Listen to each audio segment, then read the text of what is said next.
Blog Talk Radio. Welcome to Women Who Rock with Success, which is an award-winning show for professional women. We profile a collective of amazing women who are thriving to build their brand. Women are handpicked in various fields who can provide credible information to build your business and lifestyle. We are live each Thursday at 9 a.m. Central Time, followed by our latest brand, Women Who Rock Investigates. To learn more about us, go to our website at www.womenwhorockwithsuccess.com. Now, let's join our podcast host in the studio, Mrs. Diane Winbush. And good morning, and welcome to Women Who Rock with Success. So thank you for tuning in with us today, as always. And, of course, you can always go for the latest updates on our Facebook page at womenwhorockwithsuccessmedia.com on Facebook. So we have an interesting guest in the studio on today, and we're going to be talking about some things in regards to where he is today and being on the MasterChef television segment. So that is just totally awesome. So good morning and welcome to the show, Michael Newman. How you doing today? Thank you so much for having me on. It's a pleasure. Excited to talk about my experience, how things are going, and just a blessing to be on. I really appreciate it. Okay, thank you so much. So we're going to get started. We're going to learn a little bit about you first. We want the audience to kind of warm up a little bit, get some information about you, and what compels you to be able to get into the chef industry. What was that fire? What was that passion? And, how you got started with that. It sounds good. So MasterChef, just to give people a little background on the show if they're not too familiar with it, is a show based for home chefs. So I'm really not in the professional chefing industry, I guess you would say. I've always had a passion for cooking. But we'll go into that. So what had happened was my wife and I have been fans of MasterChef for quite some time, and we turned around and it's a funny story. We're out around town one night in the summertime. My wife is Basia. She's the other half of our lifestyle brand, Jersey Style. That's what our main focus is. So we're out and about. We're having like some cocktails and doing our happy hour thing on our bikes in the town. We live in Asbury Park, New Jersey. And I come home and I'm falling asleep, and she's watching the show. And they're like, "Hey, to be on the next MasterChef, please apply here." So she applied without me knowing. So 2 months goes by. I get an email from MasterChef telling me to come to New York City to do my audition. And I'm like, what the heck are they talking about? I'm like, what's going on? So I go back and forth. Lo and behold, my wife goes, "I know you can cook so good. I entered you into the competition. I entered you into the competition last year also. You just don't know about it." I'm like, you sucker. So yeah, my wife was actually the one that motivated me. I probably never would have entered into a competition like that. It's just something that I wouldn't do. Even with my big personality and everything, it's just not something that I probably would end up doing. But, her belief in me and her love for me and knowing that is really what motivated me through the whole entire thing. And really, my desire to cook has been with me since I was a child. I've been cooking, in restaurants since I was like 13 years old. Started out washing dishes by hand and stuff. So, I have a real passion for it. And it's just been a real joy. The whole ride has been very interesting.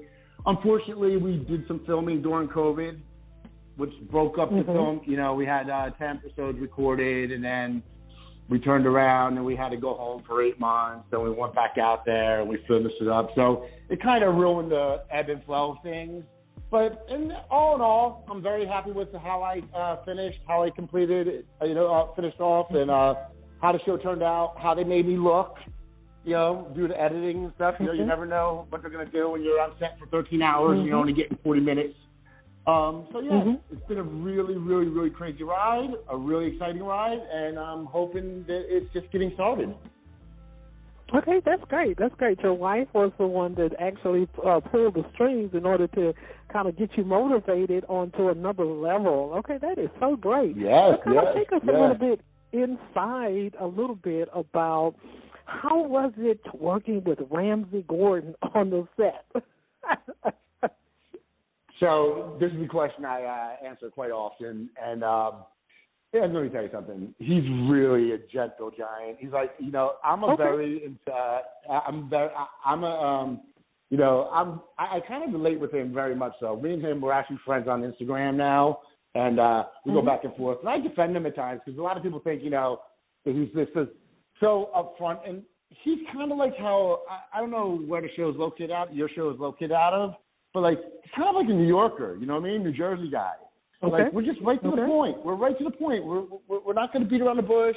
We're going to say what we got to say, and we're, he's really not a bad guy. He never once did he give me a really hard time. He yelled at me for not standing up for myself more than doing it, because what happened was an episode where we had a team challenge, and one of my competitors was doubting my skills and ended up throwing my stuff in the garbage and using his stuff, and mine was better. And you don't see this on camera, but he takes takes me to the side. He goes, you have something good. You believe in it. You use it. You got to believe in yourself and stuff. So, he's really motivating. He's really, really reassuring. And he's not the guy. Listen, I'm sure he has his moments. I'm sure coming up in his career, he's a perfectionist. I'm sure he's had his moments, like I said, in his life. But at this point in time, when I met him, nothing but kindness. I have nothing but good things to say about the man. Absolutely great. Okay, great. So take us into the meal that you prepared. Take us into that. I mean, that is very, very interesting that, first of all, that your wife signed you up. She believed in you. That was the first one that was your coach and your cheerleader was actually your wife. She believed that you could be able to have the skills and the capabilities of being able to pull this off, and you did it. Even though they did not select you, but still, that's a very, very high achievement of your wife believing in her husband. I like that. I like that charisma.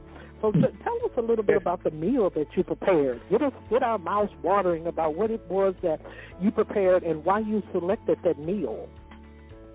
So what happened was we were no longer fully vegan. We're pretty much 90% plant-based. And at the time of the show, Basia, my wife, and I were both fully vegan. And the year before, I told you she had entered me in the year before that I didn't know about. She entered me in as a SAG actor because I do some SAG acting also. But this time when I got accepted, she had entered me as a vegan chef. So what I did was I had a little house party with like 15 people. I made 5 dishes, all vegan dishes. And I had, these were all non-vegan people that came to the party at my home. And what I did was I had them all taste the dishes. And then I gave them a blank form with the dishes on it. And I had them rank the dishes, give me some, constructive criticism. And then from there, I decided what to bring to my audition. And I ended up going with a vegan crab cake. Crab with a K, because obviously if it's a vegan dish, it can't really be crab or seafood. And it's just a dynamite dish. I mean, I don't usually, boast too often about my cooking. I know I'm a great cook. I know I got the talent, it's in me. But this dish is just one of those dishes that make you go, wow, that's vegan. And that's that's really what my goal is when I create plant-based foods or vegan foods, is to make people go, wow, that's like, wow, you know what I mean? Like, I want you to be like amazed that isn't like, you couldn't tell there's no fish in it. So I made a vegan crab cake with a dill potato salad and jalapeno remoulade, and I got 4 yeses for the judges for this dish, and that's probably one of the proudest moments, one of the proudest moments for myself on the show, along with making top 5 finals. I mean, that's awesome. That's awesome. But to get 4 yeses with a vegan dish, the first time ever on the show like MasterChef, is just a huge accomplishment, and that's something I'll always remember, Absolutely, absolutely. Because a lot of times you have different, I guess, authors or what have you. They're on Food Network, of course. I love that one, and I love the American. Right. I think it's another television show that I love, and so that is sometimes they test their meals. Top Chef is the other big one that's on the Food Network. Right, exactly. And so they test theirs, I guess, through their restaurants or what have you. So you tested yours, some of your meals and selections through maybe like a get-together, a gathering at your house. That is awesome. So you was able to retrieve the high points and then some of the criticism, or not criticism actually, or some advantages that you could be able to work on. I would say that criticism would be the correct word. I mean, that's what you're looking for. You're looking for a criticism, especially when you're dealing with a cuisine that people maybe aren't as used to. I mean, if I brought 15 vegans in to eat vegan food, they're all going to be like, oh, that's delicious. But I wanted people that haven't really tasted that kind of cuisine or experienced it so much to be able to give me exactly what you said, criticism, because I want to take that criticism and either flip it around and use it to my advantage, or to use it to eliminate a dish that I'm going to use at the actual audition. So that's it was really, that's how I basically did it. Listen, the one thing I know, being from Jersey, the biggest thing that I had going against me is I plate, like, I'm from Jersey. When you go out to a restaurant in New Jersey, we don't plate like little tiny dainty Michelin star. These are, big chicken parmesans, and you know what I mean? Like, big bowls of spaghetti, big, for real. Like, So that was probably my biggest downfall was, and I'm a big guy. I'm like 6'2", 225 pounds. Like, so like for me, they're like putting these little tiny things on plates, and I'm like, where's the food at? So the hardest thing for me was to scale it back and make it look more presentable for a Michelin star level. Now there's these other food shows that they're not really looking for that, and I've always known, and this is why my wife entered me into the competition, without sounding egotistical whatsoever, because I'm confident, not cocky. I never like to sound that way. I never want to come off that way. My food tastes good.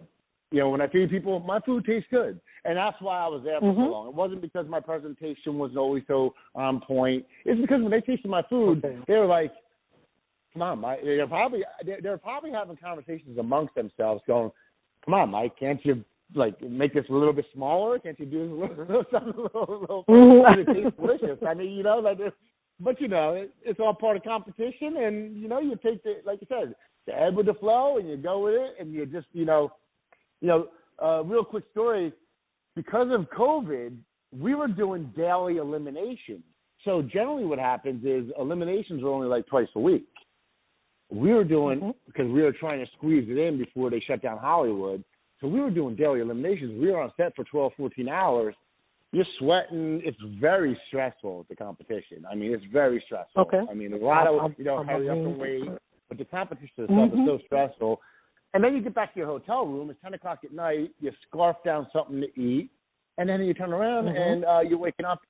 I was getting up at 3:30 every morning to work out for 40 minutes just to get my mind right and everything. So I'm getting like 6 hours sleep, 5 hours sleep, with the pressure of elimination every day, COVID going on the outside world, and we're we were locked out from the outside world. So they collect your phones, they collect everything. You don't have any connection to the outside world when you're doing these shows. Wow. And so to us, it sounded like the apocalypse was happening because we didn't know anything that was going on. You know what I mean? Yeah, you really had no idea. So it was very, very interesting, the whole situation. Like even the day we came, they told us we were coming home. We filmed that day. 9 o'clock at night, we finished filming. They're like, okay, you guys are going home in the morning. And we're like, what? We're like, yeah, we're shutting it down.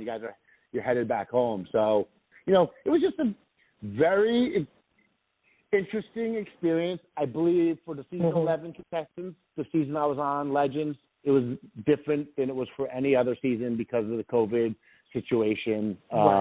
It added a lot more stress. People have children. People have families. So you have a lot of worry going on. You have, you have all this other outside noise happening when you're trying to focus on cooking and doing your best on a daily basis, but you have all this other stuff going on, which makes it just that much harder, But, it was just an amazing, amazing, amazing time. Just to be able to cook for Gordon Ramsay. I mean, honestly, Okay. So I wanted to point out something else too that you had mentioned earlier. You and your wife, you all are mostly vegan, probably, or 100% vegan.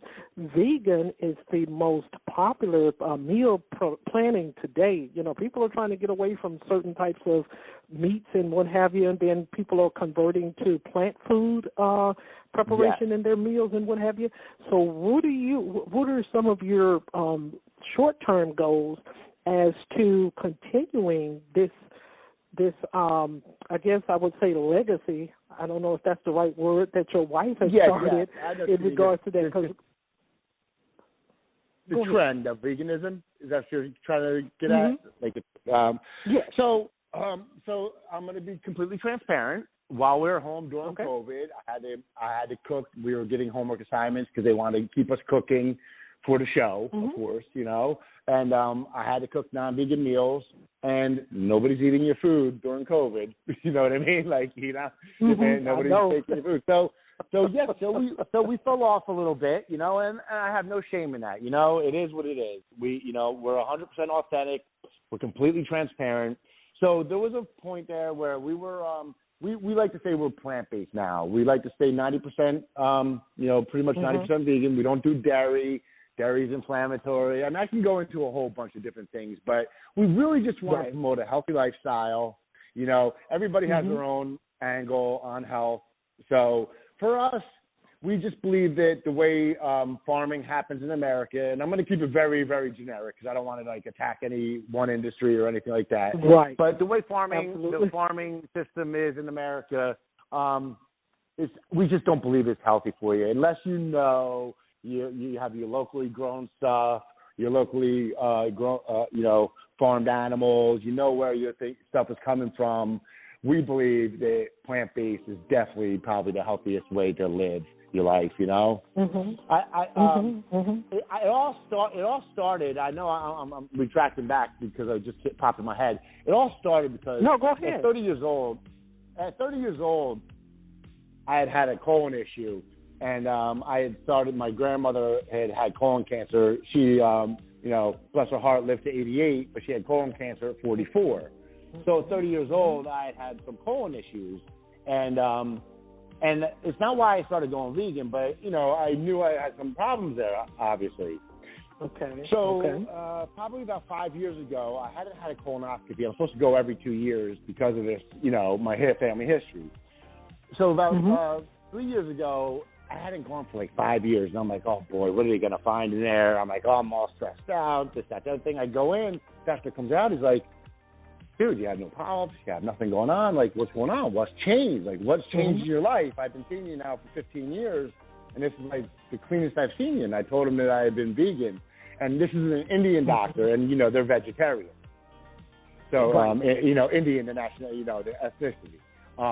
And they're vegetarians. And I told him that I'm vegan, and he was like, oh, my goodness. He goes, I have to go back in the room. I have to tell the nurses and stuff, because obviously while they're doing my procedure, they probably have all my records and everything right there, and they've seen my whole past history. So I do believe that the quality of meat, the quality of products that we're consuming, and the way that they're treating the animals and stuff like that has a direct effect on our health. I mean, I'm a believer in energies, and I believe the transfer of energy, especially through how halal meats are. If people are unfamiliar, meats are blessed before they're slaughtered. So that way, in the world, you understand, in the world, that meats carry good positive energy into the afterlife, and you're consuming that. This is what your theory is. So I do believe that animals know death, and if they're treated terribly, they're gonna carry that stress into the afterlife, and you're gonna consume that. And I don't believe that having one steak from an animal that was factory raised or whatever is going to, affect you. But if you're continually eating that, I'm 49 years old, if you're continually eating those foods and consuming these chemicals and stuff that they're putting into our foods, it's definitely going to have an effect on your life after a certain amount of time. Correct. Absolutely. I absolutely agree. I just came up with this scenario, and I just really feel that perhaps you and this gentleman would be a very good match in the future, because this is just me. This is just my opinion.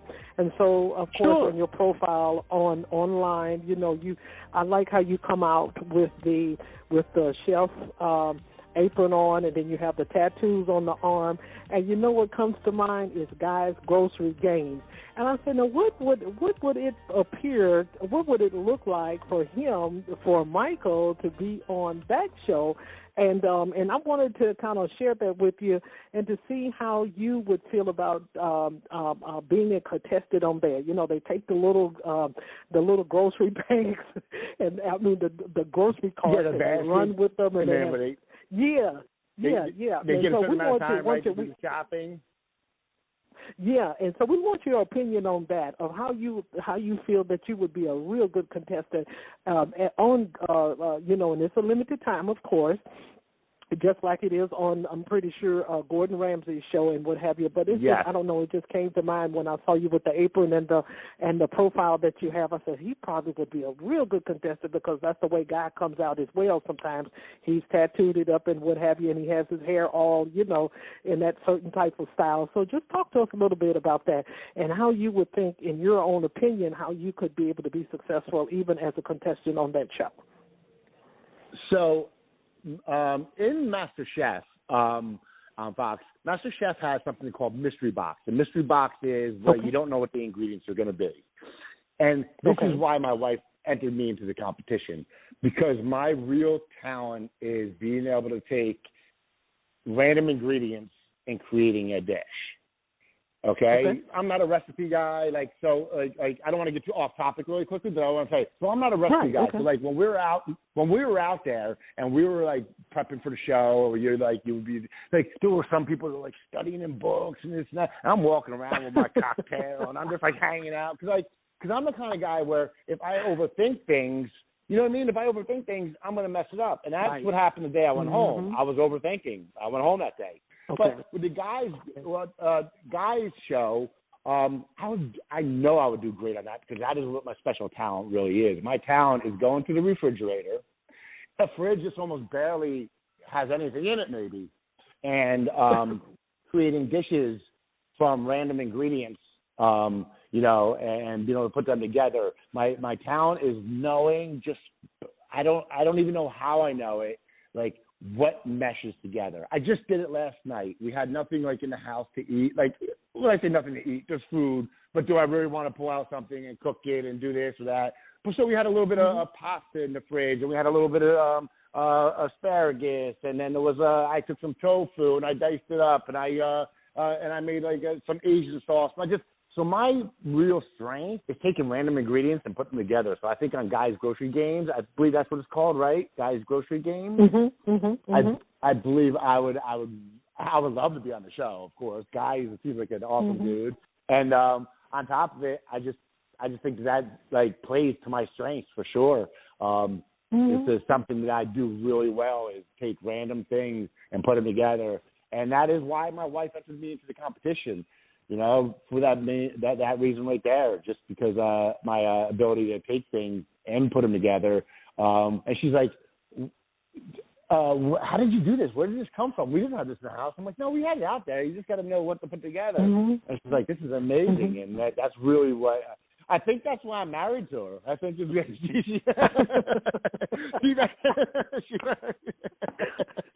that may be one other thing, but I mean,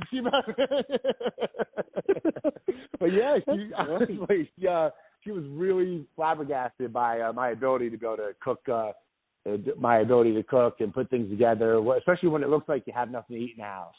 So I think I would love to be on Guy's Grocery Games, and I think I would kill it on there for sure. Absolutely, because I think that the judges are different on every, of course, chef and cooking show and what have you. But on this one, I think that, while watching it, I was just watching a couple of episodes on yesterday before the news, and one thing that I gathered from the judges is they use soft skills to be able to encourage, and I'm pretty sure Ramsay Gordon uses the same thing too. But this here, even though they know, even though that the chef knows, well, okay, I did not make it in this round, but they still give them constructive criticism as well in trying to help them to make even a better impact on the same meal that they may have prepared. And so that's just the reason why I just kind of brought it up. I said, I think that he would be good as a contestant on this show. And, of course, this broadcast is going to be on Spotify. Hopefully all of your fans will grab it, and then some of them probably will register you as a contestant on it, because it just seems like it even fits you even the better, even with that. That's just my opinion. That's just my take on that. So, well, I love your opinion, and I love your take. I love your take, and I love your opinion, and I'm definitely down with that. So, to all my fans out there, make sure you put me in for guys' grocery games, because I would love to do that, and I would represent Jersey style. 100%. Absolutely. Now, you shared with us, Michael, in regards to, what your, let me get it out, what your proudest moment was as a chef, in registering for the show. Your wife, enrolled you on the show with the MasterChef. Tell us about your proudest moment as even becoming a chef overall. Tell us about your, we know that you shared with us about your wife. She was the biggest motivator for you to be able to compel you to that. So share with us your proudest moment as a chef. Because like I said, now listen to this. The chefs, they'll go out the door, and sometimes their head will be down. They'll be discouraged and what have you, after they may not have was selected as a chef or the winner. Right. But eliminate, exactly. So tell us what your proudest moment is as a chef. So my proudest moment, this is a very easy question. I've had a couple proud moments. Obviously, they've come from MasterChef. The one was getting the 4 yeses and getting the final apron on MasterChef Legends. But I got to say, the biggest compliment and the proudest moment for me personally is when Gordon Ramsay called me the most humble chef that's come through his kitchen before. So for Gordon Ramsay to say that to me, and that wasn't for TV, you didn't see that on TV, that was edited out, all that stuff. For him to say that to me, especially when you look at me and people prejudge me, I'm a big, domineering personality. It can be misread sometimes, which is I'm okay with. Listen, at 49 years old, you are used to who you are. If people want to prejudge you, you let them prejudge you. But to have a gentleman like Gordon Ramsay, who's been through so much, who's seen so many chefs, who's worked alongside so many people, say, and literally, it wasn't for TV because it didn't make it on TV, to say that I'm one of the most humble chefs to ever come through his kitchen was literally, will stick with me to the day that I die. I mean, a compliment from a man like that, in a field that I love, is I don't know. I don't even know what to say about it. It keeps me speechless every time I think about it, Actually, it's something I should probably get because I have connections. I probably should get that clip. And that way I always have it, you know what I mean? Like from the show, I could request that clip. I probably should get that clip because I mean, like right now, I'm glowing thinking about that moment. That's just, Gordon's Gordon, you know what I mean? Like he's going to tell you if your stuff is terrible, and he's going to tell you if it's good. And like I said, I know my food tastes good. My plating sometimes, I came a long way. On the show, that's probably what I'm most proud of. Like, personally wise, what I accomplished was being able to take my home style Jersey Italian cooking, and I was able to bring it down and bring it to a Michelin star style of, level of plating. You see these new shows and stuff, and I watch them, and that's what puts MasterChef above all these other shows. And I don't mean that all these other shows are great, but MasterChef's in the category of its own. Hell's Kitchen is a real, it's a reality show. You understand what I mean? Like, they're there, they're following them around, they want the drama. It's like Big Brother with cooking. Top Chef is a great show, but that's for chefs. I'm not a professional chef. It's a very popular show. MasterChef has the notoriety to be a classy, formidable. You do well on that show. And I didn't go to culinary school. None of us did. Well, most people didn't go to culinary school. There's a little loophole there with the show. You couldn't be a professional chef to be on the show. No one said you couldn't be trained to be on the show. Well, we didn't know that until afterwards. So there was a few people that had some culinary training, which makes me even prouder because it just ups my ante what I did, to finish in the top 5 on that show against people that are culinary trained. And it was just a blessing. I mean, just to have Gordon say that to me. Even Joe Bastianich, the other judge, those are on Sanchez and Joe Bastianich. Joe, I expected Joe and I, before going into it, you just don't know what to expect. I expected us to maybe bang heads a little bit. He's Italian, he's from Jersey or from New York. He's gonna come at me, with that Italian thing. And he was drawn to me because I'm a gentle giant. I look like a big, mean, tough guy, and I'm really just a sweetheart. I really, and I think that's why Gordon gave me that compliment. Gordon gave me that compliment, called me, like I said, once again, the most humble chef he's ever had come walk through his kitchen. And to hear that from a man like Gordon Ramsay, I don't think there's anything that's going to top that. Okay, perfect. So with the last question, we got a couple more questions, and this one is next to the last question. What advice would you give, even though you have never been to culinary school, but just think about the achievement of being able to be accepted to be a contestant on the MasterChef show? That's a awesome miracle within itself. But so what advice would you give to those that are in school, they're training, they are culinary arts students, and for those that perhaps maybe did not become selected for a specific show, or they were the winner or what have you and stuff, what advice would you give to them to encourage them? Well, the first thing would be, if you're in culinary school, understand that you're learning technique.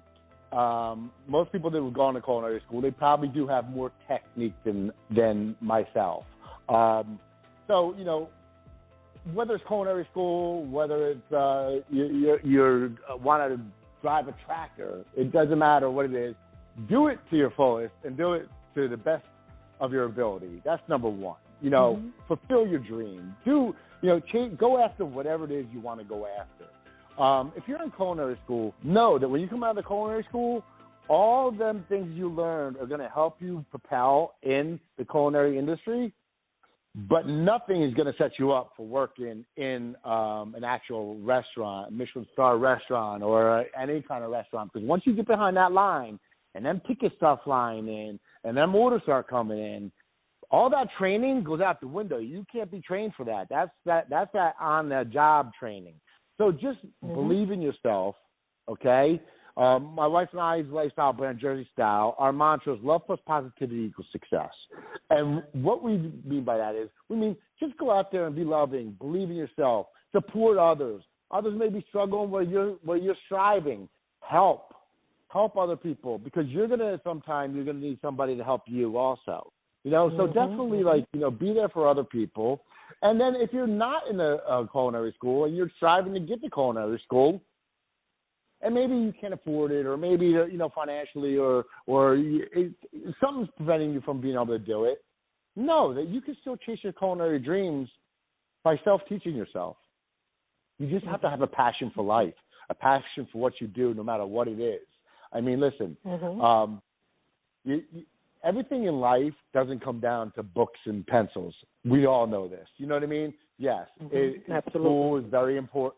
school is very important, but passion for what you do outweighs anything you can ever teach me, because you can't teach me to be humble, and you can't teach me, that's something, to be grateful. That's something that you have to have from within. And that's all I can do, really, the best advice I can give people. Stay humble, stay grateful, understand that you're truly blessed. Even when bad things happen, you're still blessed, because there are a lot of people that can be better, a lot worse off than you are. And know that every opportunity comes your way is happening for a reason. I didn't win the MasterChef competition for a reason. Not because I wasn't the best one out there, because there's a bigger plan in the universe for me. You know what I mean? So you have to believe in whatever happens for a reason, and take that and truly, truly. And if you follow our page, guys, you can follow us. My wife and I's pages. Instagram is our biggest platform. You can find us at Jersey Style, and you will see what I'm speaking here on the phone is exactly the way we live our lives. Okay? Love plus positivity equals success. We encourage people. We support people. We're there, and you have to just have a belief in yourself that you can do anything you want to. Because if you don't, if you let self-doubt set in, that's it. It's done. You might as well just throw in a towel and figure out something else to do, because, anything you're dreaming of in that field is going to be over. Okay, great.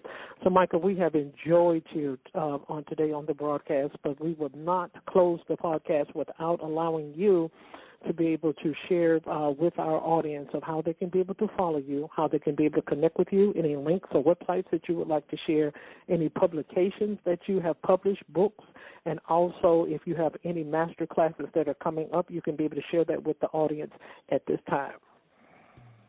Awesome. So, I just got done saying our biggest platform is Instagram. So you can find us on most platforms at Jersey Style, including Facebook, TikTok, all the social media platforms.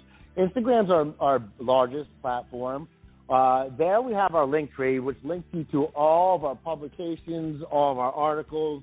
I'm working on a lifestyle cookbook. This is not just a regular cookbook. This is going to be a cookbook that's going to entail, because we're lifestyle and relationship experts, it's going to entail how to cook for a loved one, how to cook for certain events, what to do. So it's going to be a lifestyle cookbook. It's not going to just be a recipe-style cookbook. So look for that in the future. We're also working on a couple projects I can't really talk about, but I can talk a little bit about it, but I can't give you too much because non-disclosures. Okay. But we're working on something that's going to be very interesting, game show-wise. It includes food and love, which will be very fun. I'm super excited about this one. Probably the thing that I'm most excited about is this project. I'm a very good writer, so I'm definitely doing the book. So, if you go to our Instagram, we have our link tree there. We have all of our links to all of our pages. Everything you can find, everything you need is right there in our profile. And that's Instagram at Jersey Style, one word. And you can find, right now it's under Michael Newman for verification purposes. But it is a combined page between my wife and I, Basia. And we do a lot of other things than just cooking. We do relationship coaching. We do contract breathing for couples. We do a bunch of different things. So I think if cooking's not your thing, we have something else for you. And that's what we surmise in our full lifestyle brand. I believe there's something there for everybody. So check us out. And it was a pleasure talking to you. You're such a kind, sweet lady. What a beautiful conversation. All your questions were very well thought out. I really appreciate it, seriously. And I've done many interviews, and this was very nice. I truly appreciate you being so kind and everything. Absolutely, and we want to do a kudos and a shout-out to your wife as well for also compelling you to be able to pursue this journey in chef, because I'm pretty sure we're going to see you on guys, grocery games, I'm kind of praying for that because I kind of like your energy and your charisma as to how you have everything structured and uniform as far as, you know, your character is concerned. So thank you so much once again for taking the opportunity and time to be our guest on today. And, of course, everyone can go to our website to find out who's our next guest is. And so we want everyone to have a wonderful day. Thank you so much, Michael. No problem. Have a great day. And I just want to say, go out there, be kind, show love, and great things will happen for you because that's the way the universe replays it. It pays you with the same energy you give off, you will receive back. And you have a blessed day. Absolutely. You do the same. Bye-bye.